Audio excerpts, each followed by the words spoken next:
Oh, there's a smiling face. So, Good, good so, morning. On behalf good of the morning. Schaumburg-Hoffman Estates Alumni Chapter of Delta Sigma Theta Sorority Incorporated, I welcome you to this presentation entitled Managing Our Racism-Based Rage, a conversation with Dr. Leonard Ingram. This year has been a very difficult year for most of us. From the COVID-19 pandemic still going on, to social injustice and racial inequalities being laid bare for all to see, our mental health is really being challenged. This year's Midwest Impact Day of Service is focused on mental health and frontline workers.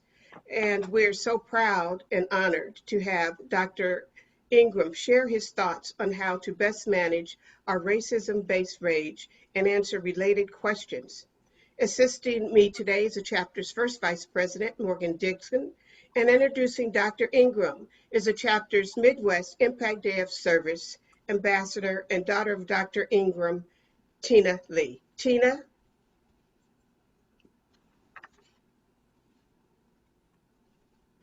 Good morning, everyone. Good morning, sorors. Good morning, Dr. Ingram. All Morning. right, I'm going to give a background of Dr. Ingram. Leonard Ingram has been doing individual and group counseling for a very long time, for over 35 years. Dr. Ingram completed his undergraduate degree and did postgraduate study in philosophy and psychology at Roosevelt University in Chicago, Illinois. After completing his formal studies and training in 1976, Leonard later traveled to Punjab, India, where he did advanced study in Eastern philosophy, the psychology of yoga, and the and the study and practice of meditation science under the expert guidance of several masters of the of India's highest spiritual traditions. Upon his return to Chicago, Leonard received additional training at the Adler Anger Therapy Institute. In addition to a large private practice, Leonard is also a consultant for the Chicago Board of Education and has conducted hundreds of training workshops for teachers, parents, students, guidance counselors, school psychologists, principals, and other education professionals. He has also conducted numerous training workshops for the Chicago Police Department, the Chicago Department of Workplace Violence, the Illinois Department of Correction, the Federal Work Release Program, numerous colleges and universities across the country, and various local churches, hospitals, and mental health care agencies. Over the years, Mr. Ingram has become recognized by many as the leading guru and expert on anger management theory and practice. He has been featured in the PBS documentary The Children Are Watching, CBS Sunday Morning, and all in over 20 local TV radio stations and programs in Chicago. Dr. Ingram is sought after by newspaper journalists from all over the country and has been featured in the numerous of articles on anger management and violence, including major magazines such as Vogue, Redbook, People, and Confidant.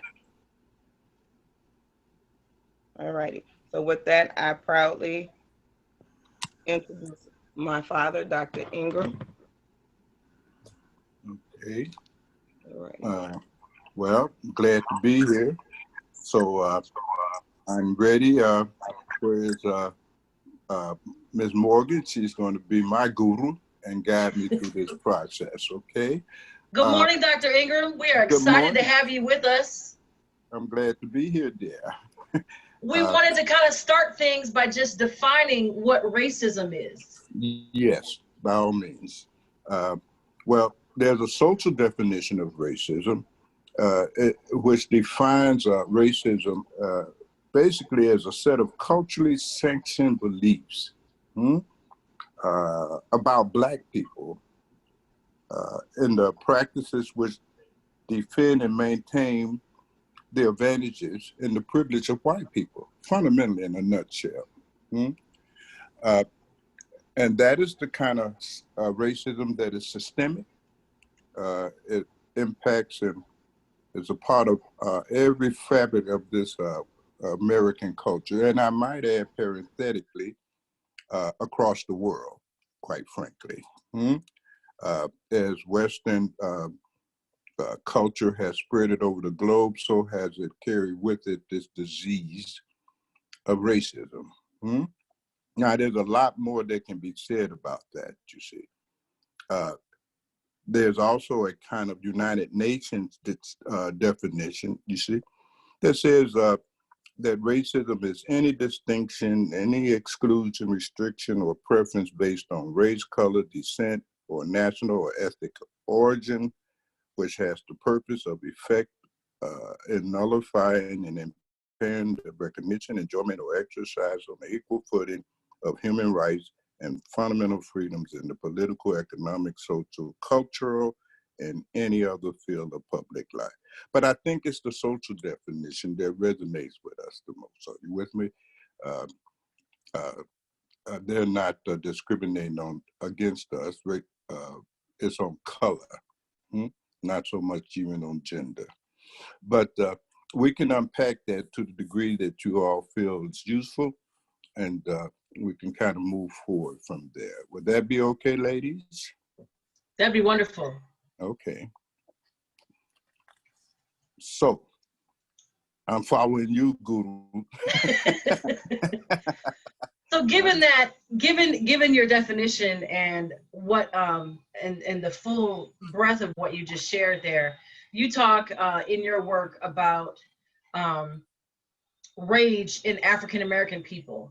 And with regards to certainly this is 2020 and we've been dealing with the health pandemic, and then now we're dealing with this other racism pandemic, which we've always been dealing with, but now it's come to the scene where everybody else knows that we're dealing with it. Yeah. So what, in light of the definition of racism and in light of what's going on in 2020, how can we seek to not lose our minds in the midst of this? Yes. Well, let's begin with some very simple things. You might want to make a few notes, and that way you can keep me on track as we go along, okay? Well, the first thing, of course, in this process of managing and coping with the inherent anger that follows whenever we are victims of racism, and this racism, again, is widespread. You see, wherever we go, we're bound to experience it, whether it's in the workplace, whether it's in politics, so forth and so on, financially, education, jails, incarceration, so forth and so on, for healthcare. It's institutionalized here. There's even spiritual racism, intellectual, academic racism, et cetera, et cetera. So it impacts us across the entire spectrum of our life and living as Black folks here. So you have to recognize then, and that when you are being discriminated against, because there's some people of color who are so naive, they don't even know that they're being discriminated against. Are you with me? These are the poor souls that have internalized the stereotype of themselves, propagandized by white culture, right? So they're so unconscious, you see, that they don't even know that they are victims of racism in that particular moment in time. However, for those who are awake, that knows and how racism feels, they can recognize it. So the first thing is to be able to recognize it, to have that awareness. You must raise your self-awareness so that you can recognize when you're in a situation in which you are being discriminated against, or racism is at play there. Now, this gets very interesting. The next thing, Guruji, is that you have to, in that moment, not internalize the treatment. You see, how you being treated by the those who are practicing discrimination, racism, is not a reflection of who you are.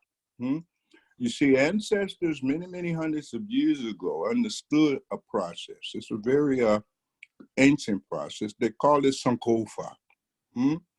And Sankofa was simply remembering that you are not the kind of person based on how you're being treated.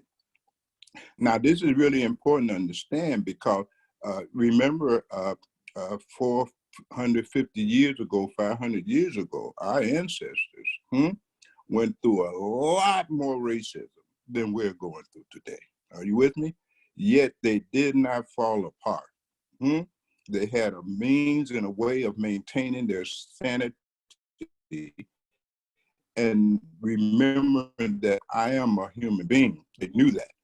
And that remembrance of that knowledge, you see, of their own humanity, is what kept them from going crazy, breaking down, et cetera, et cetera. It gave them great psychological and emotional resiliency. The proof of that, we're sitting here. True? Yes. So Sankofa is the second thing. Remember who you are. You're not a pig, you're not chattel, you're not any of the stereotypes, et cetera, et cetera, et cetera. And now the next thing after that is to respond to it. And now this is where it becomes very, very individual. Are you with me? How people will respond depends so much on their own conditioning, et cetera, et cetera, et cetera. But in that response, you have to see how important is it to respond. Are you with me? If the racism is mild or accidental or whatever word you want to use for it, unintentional, then how important is it for you to respond to that? Or do you just let it go? It gets very interesting. Are you with me? Yes. Very interesting. That's the challenge, though. So many times, Dr. Ingram, is our response. That's the part that I think we struggle with the most. Because as you mentioned, even in your research here, we're triggered by what they say because it triggers something within us, even our own personal doubt, our own insecurities. And here they highlight those things. And then now we're expected to respond in an intelligent, coherent way when they haven't done the same to us. Yes, absolutely, absolutely. So again, as you pointed out, it depends on how that triggering event affects the individual, you see? And some people, they may get angry because someone did something to me or didn't do something for me, et cetera, because I'm Black. Are you with me? And that's their own conditioned response. Are you with me? So forth and so on. It could be meant so many different things. You see, you could have an existing precondition. Are you with me? Mentally, psychologically, where you are deluded about who and what you are. You see, you wanted to be treated in a way that is consistent with your image of yourself, apart from being Black. But that image that you have of yourself is a complete myth. You know, it's just something that you made up in your own mind. And when white people or even Black people fail to respond to you according to your own self-image, you get angry. Now, keep in mind that when we talk about rage-based reaction, anger is a kind of emotion that when not managed appropriately, it increases in intensity. For example, something can just be a peeve. You're angry, but you know it's not the end of the world, etc. But if you don't manage that anger at that point, that anger will escalate. Are you with me? Then it will move up to hate. Then it will move up another level to just downright evil. Then it will reach rage. Now the problem is that when it reaches rage, my dear, all of your intellectual and rational faculties shut down. Your response will always be wrong. Please make a note. If you let your anger at racism reach the level of rage, you're going to mismanage your anger in that moment, and the consequences will not be good. Are you with me? Yes. Now, a cop stops you, right, for a violation, okay? But they stopping you for a minor little thing. Are you with me? Now, yes, it's inconvenience, it's irritating, it's disrespectful, et cetera, right? Do you just let them write the ticket and just go on to court and defend yourself there, et cetera? Or do you let that anger of being inconvenienced and stop escalate inside your own psyche? And it turns into hate. I can't use language to describe, the nuances of those feelings. We have to be polite here. But that anger begins to escalate. It begins to rise. Now you hate this cop, you see, and all cops, and all white people, et cetera, whatever the case may be. Then it goes to evil, you see. Now you're thinking about doing something. You start having some kind of violence ideations, what you really want to do. Your language might change. Are you with me? But then when it get to rage, you want to put your hands on and beat the cop up. This not going to come out well, you see. So the ideal is to manage your anger before it gets to rage, is the point I'm trying to make. Are you with me, dear? Does that make sense to you all? Have I lost anybody here with that? I think we're tracking. You trying it, right? Because think about it. Once you enter into that level of anger that is called rage, by definition, you will not have access to your own rational faculties. You see, anything that you do at the level of rage is going to come out wrong because there's no intelligence involved. And you don't have to take my word for it. Just think of those moments when you yourself were very, very angry. It could have been at your children. You'll say something that even you will regret, or you will do something that you will be sorry for doing. All of your education, all of your degrees, all of your spiritual understanding, your morality, your ethics, all of that is gone. In fact, in that moment of rage, you forfeit your own humanity. Are you with me? See, part of Sankofa was the practice. Remember, I'm a human being. Are you with me? A first class one at that. You see? And that keeps you from entering into that rage state of mind where you're going to go berserk here. Are you following my argument? Yes. You see? So so the ideal is to not get to that level of rage in the first place, right? And we can have a lot more conversation on that. This is a vast subject, you see? It's a vast subject.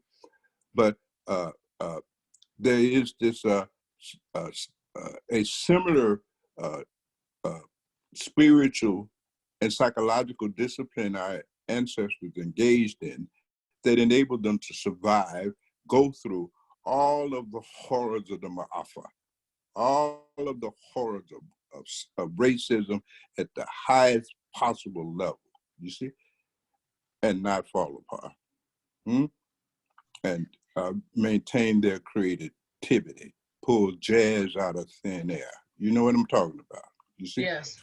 It did not kill their genius inside of them.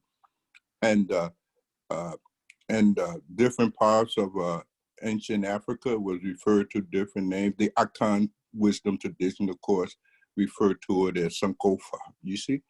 But in the Bantu-speaking parts of Africa, particularly in KwaZulu land, you see? They call it Mbutu. Are you with me?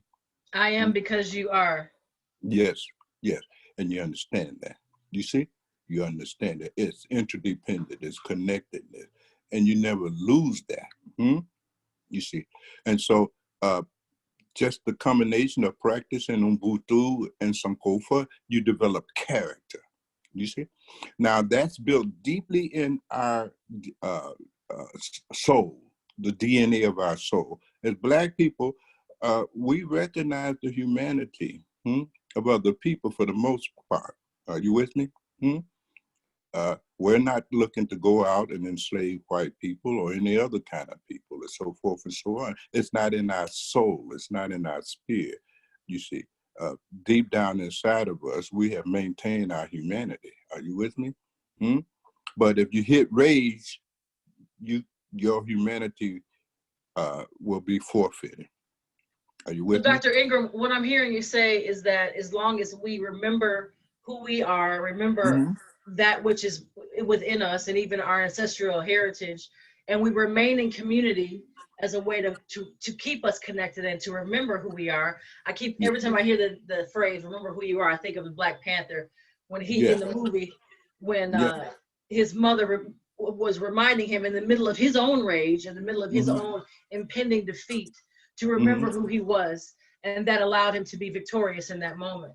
Absolutely. I'm hearing you say something similar to you. Yeah, it's always the case, because you have to understand the impact that anger has on you physically. You see, it affects you. You see, physically, emotionally, psychologically, mentally, and spiritually. It affects you across the entire spectrum of your being. You see, uh, uh, uh, anger is sort of like fire. You know, it can be useful. You can warm your home, cook your food, etc., right? But if you mismanage fire, you'll burn yourself up. Anger is sort of like that. Are you with me? The point I'm making, my dear, is that you have to be able to manage your anger in response to episodes where you are experiencing racism against you in such a way that it does not reach rage. You So, see? Dr. Ingram, do you have any tools that we might employ to help us in those situations? Yes and no. I mean, I have tools, but it's kind of individual, because each person is an individual. You know, they have their own inclinations and tendencies and conditionings and so forth and so on. You see, but a simple process to follow is the first, at the moment of impact, the trigger of your anger. You want to pause for a moment, you see, and see, because you're going to have anger instantly, because it's been triggered, right? So anger is going to be there. Now you have to catch that point and see, how angry are you? You see, how angry are you? Is your level of anger even appropriate for the incident? You see my point? You may be way angrier than the situation requires. Are you with me? So you have to be able to become emotionally self-aware in order to do that. And that's a very different process. I might want to add in something else. And I'm just giving you bits and pieces. It's jumbled here, but, you know, in counseling, we have to, you know, really narrow it down. It's even your childhood experiences that you had, how you was raised. You see, those formative years. What are your beliefs about yourself? What are your beliefs about others? What is your belief about life? What is your belief about God, and so forth and so on? All of those beliefs has to be examined to see if they are true. Now, for instance, if you have a belief about life, that the life should be fair to everybody, we should all hold hands and sing Kumbaya, that's not going to happen. You see, that's a belief about life that is totally the opposite of how life in the world really is. Are you with me? So it's about setting realistic expectations. Yes. Okay. Yeah, because if you're operating in the world, as the world is, with a set of unrealistic beliefs, you're gonna be in trouble. Are you with me? You're looking for fairness, but fairness according to your definition, as if your definition of what is fair is universal. You see, this world has never been fair. Now, if you're focused on trying to make the world fair rather than developing the emotional resiliency to deal with the world the way the world is, then you're in trouble. You become over idealistic. You see, and very often that over idealism is a function of how you were parented. Are you with me? So it gets really, really deep. I would tell you this, Guruji, that your anger tells you much about yourself. It doesn't say anything about the other person, necessarily. Are you with me? It tells you something about yourself. So our anger becomes like a guru in some sense. Are you with me? It reflects back to us where we really at in our own individual development. Are you with me? You see? Now, the reality is that psychologically and emotionally, most people are about 10 to 12 years old. They never grow up at that deeper level. Are you with me? And so you will see that in that moment when they get angry, they will do a tantrum like a little kid, or they'll latch out. I mean, you can see the immaturity of it all. So there's just a plethora of different techniques. I'm sorry I can't give you a cookie cutter answer. It would be a disservice because each person is so unique. And the counseling or the therapy has to be adjusted for each individual. Okay. But those are some general things. Are you with me? So you have to decide to act on your anger or not. You got to see how important is this in this moment. You see, is anybody going to care 20 years from now, 30 years from now? You see, is your heart going to stop beating? You have to understand that the function of anger is useful. Otherwise, nature would never have empowered any of us with the capacity to have anger in the first place. You see, it's there to protect the body-mind complex. You see, the self. It's a survival energy. It's the energy that enabled us to survive on this planet. So it has a useful function. You see, the problem is not that you get angry. The problem is the mismanagement of anger. And the most clear mismanagement of anger is rage.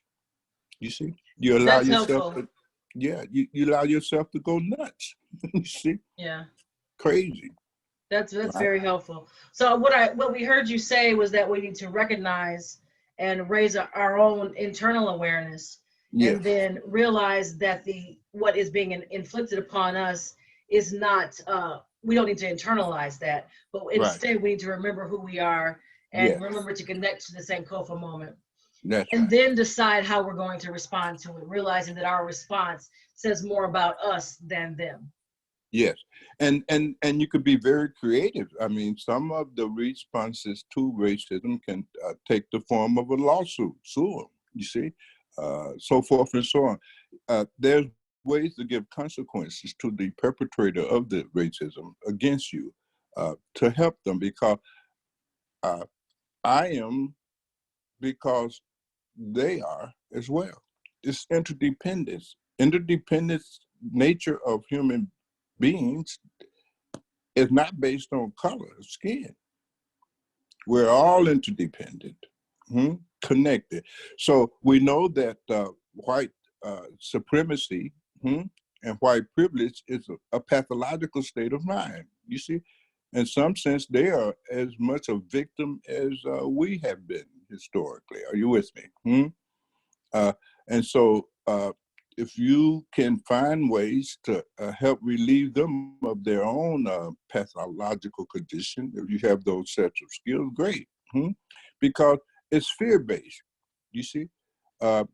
It's like you reframing the behavior. Yes, it's a horrible thing to be a racist, true. But we reframing it, we understanding how and why these people are racist, you see? Fear, xenophobia, loss of white privilege, you see? And so forth and so on. And you'll see that in their interaction with you, the Karens and the kin, that's just sheer terror. Are you with me? It's a sadness. It's sad. They're crazy. So how you deal with a crazy person? You see?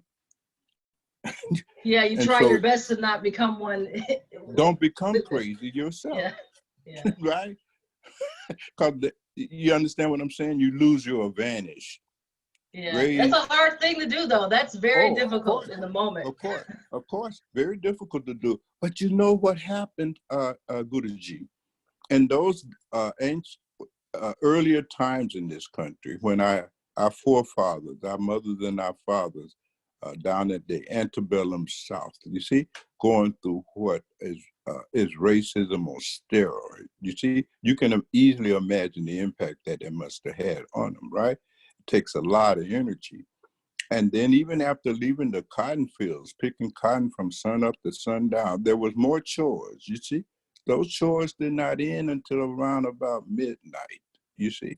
Now, around about midnight, ancestors would get behind them little shacks, and they'll hold hand and get happy again. You see, that's unity. You see, we are one another's medicine because nobody can understand us better than us. Are you with me? So then that brings up a bigger point, though, because think of it, and that's probably why we're struggling even harder during this time, because we're not able to physically be together. We've lost our community in a sense. That's right. I mean, and Zoom works only so good, and phone calls are only so great, but we can't reach out and touch one another. You can't reach out and touch one another, and that's necessary. You see, there's something that you can only get from other human beings in a very intimate way. So them old black folk would get behind them checks, sing a song, hold hand, get happy. And that's why we're here. They did not fall apart, all right? Et cetera, et cetera. It's very profound, you see. There wasn't all this selfishness. Are you with me? You do your thing, I do my thing. That ain't gonna work, you see? Unity must be there, you see? And we must give one another the experience of our humanity. And that's based on the way we treat one another, you see. Now, as far as the white person who is a victim of political propaganda that was uniquely created here in the Western world, you see. Initially, everybody that were coming from other places, many of them were coming from Europe and so forth and so on. They came as indigent servants. Are you with me? Black people and white people were going through the same stuff. You know what I mean? That stuff spelled with SH. You see? Now, of course, that was a threat to the wealthy landowners. Are you with me? So they had to find out how to divide and conquer. You see? White supremacy and the granting of white privilege to white people was a strategy by which they could break the unity between black and white people who were caught up in the servitude that built this country. And that's just a fact, you see. So we can help them recover their humanity, and at the same time not lose ours, you see. But that takes a kind of spiritual strength. I think you're noticing that now, right? So the spiritual component is really important. Now, what is unfortunate in this country is that racism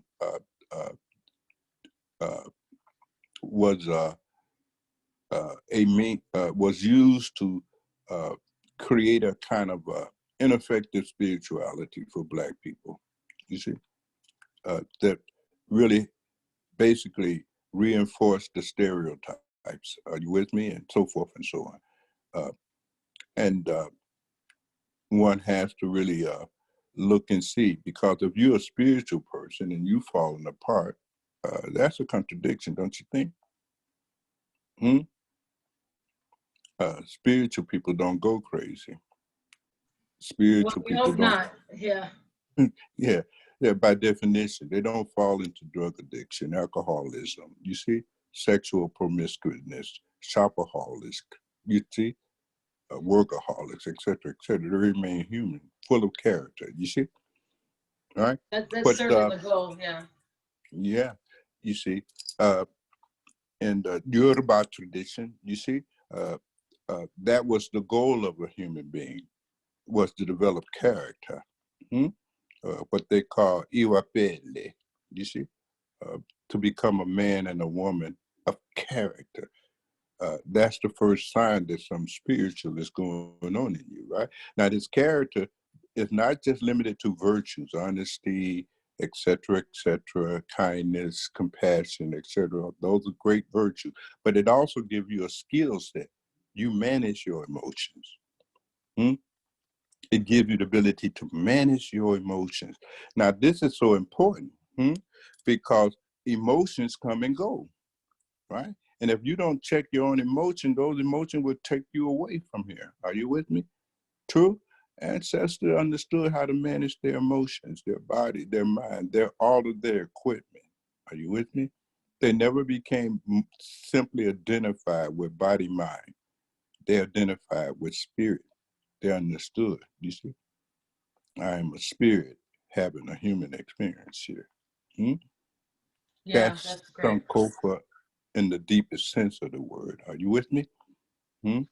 Yeah, and when I think of this in light of how we prepare the next generation, we have program, Delta Gems and Delta Academy, where we are helping to prepare the next generation, and even in our own families and churches and circles of influence. Those are the things that I think we have lost touch with. We don't do those things anymore. The sense of community is gone. Certainly, we have an iPhone, an iPad, and everything, like you said, is all about I.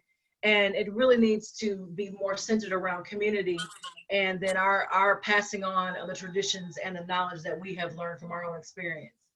Oh yeah, it's rite of passage.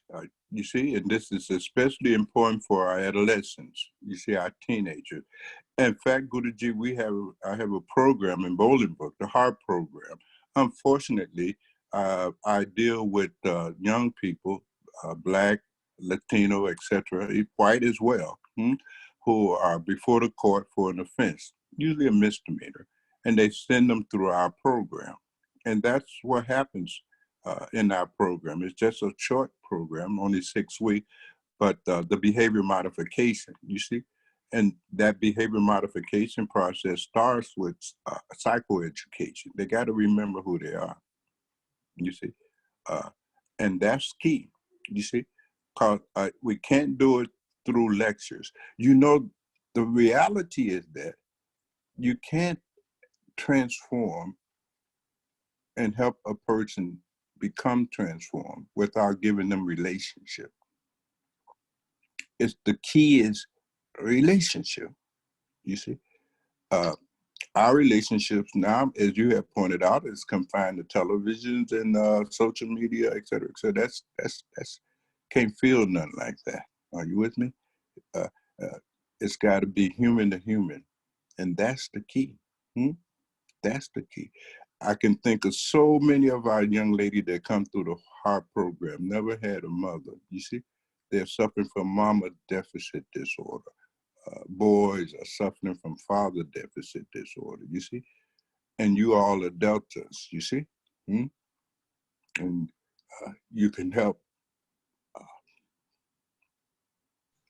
That's what we certainly are trying to do. We really do appreciate you taking this time to share with us, Dr. Ingram. This is great.